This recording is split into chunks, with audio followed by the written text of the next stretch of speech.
Hi friends welcome to serial AI. வாங்க வீடியோக்குள்ளே போகலாம். என் சேனலை சப்ஸ்கிரைப் பண்ணாமல் பார்த்துட்டு இருந்தீங்கன்னா தயவு செஞ்சு சப்ஸ்கிரைப் பண்ணிட்டு பாருங்கள். அப்போ தான் நான் போடுற வீடியோ எல்லாரும் உங்களுக்கு நோட்டிஃபிகேஷனாக வரும்.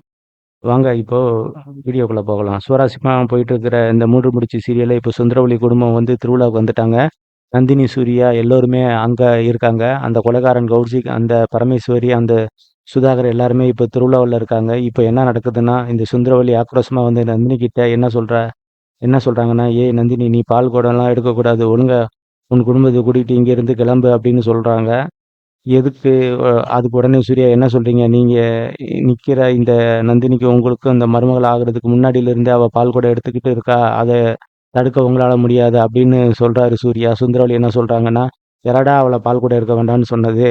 அவ தோட்டக்காரி பால் குடம் எடுக்கிறா, ஏதோ பண்றா. பட் அருணாச்சலம் மருமகளா அவ அத பண்ணக்கூடாது. அப்படி பண்ணிட்டு கண்டிஷனா சொல்றாங்க. அவளோட டார்கெட்ட நந்தினிய வந்து பால்குடம் எடுக்கக்கூடாது அப்படின்றது தான். அதுக்கு சூர்யா என்ன சொல்றாருன்னா, "நீ பால்குடம் எடு நந்தினி. எடுக்கக்கூடாதுன்னு அத வந்து மிஸ்டர் அருணாச்சலம் வந்து சொல்லட்டும். மிஸ் அருணாச்சலம் வந்து சொல்லக்கூடாது" அப்படின்னு சொல்றாரு.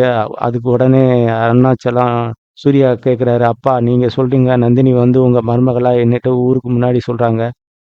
அருணாச்சலம் வந்து சுந்தரவல்லி பேச்ச எல்லாம் கேட்காம, மதிக்காம இப்ப என்ன சொல்றாருன்னா, நந்தினி வந்து என் மருமகள எல்லோரும் கேட்டுக்கிட்டு இருக்காங்க. என்னோட சார்பா நந்தினி தான் வந்து பால்குடம் எடுக்க போறா அப்படின்னு சொல்றாங்க." சூர்யா ரொம்ப ஹேப்பி நந்தினி நீ ரொம்ப ஹேப்பி ஆயிருச்சு. அதுக்கப்புறம் சூர்யா என்ன சொல்றான்னா, இந்த சுந்தரவல்லி கிட்ட, "தாய்க்கிழமை இங்க இருக்கிற இந்த நந்தினி என்னோட பொண்டாட்டி. அருணாச்சலம் மருமக பால்குடம் எடுக்கத்தான் போறா. அத நீங்க தடுக்க முடியாது. இந்த ஊர்ல இருக்கிற எந்த கொம்பனாலயும் தடுக்க முடியாது" அப்படின்னுட்டு மிரட்டிட்டு சொல்றாரு. அதுக்கப்புறம் நல்லபடியா வந்து ஊர் மக்களோட சப்போர்ட்ல நந்தினி வந்து பால்குடம் எடுக்குறாங்க. ஆனா அதுக்கப்புறம் வந்து பெரிய ரணகளமே நடக்குது. அது என்னன்னு அடுத்த எபிசோட்ல பார்க்கலாம். Thank you.